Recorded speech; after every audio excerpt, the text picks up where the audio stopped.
ಅಲ್ಲಿ direct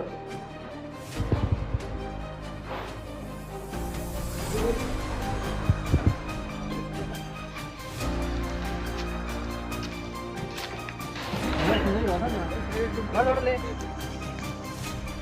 YouTube check ಮಾಡಿ ಸಿಗುತ್ತೆ ನೋಡಿ ಎಷ್ಟು ಆಗ್ಬಿಡ್ತು ಸುತ್ತಮುತ್ತಲಿ ಹಳ್ಳಿಯಲ್ಲಿ ಇವರು ಹಿಡಿಯೋದು ಮೊನ್ನೆ 12 ಗಂಟೆ ಕಳಿಸಿ ಎಡ್ಸಿ ನಾವೇ ಹೋಗ್ಬೋದು ದೊಡ್ಡದು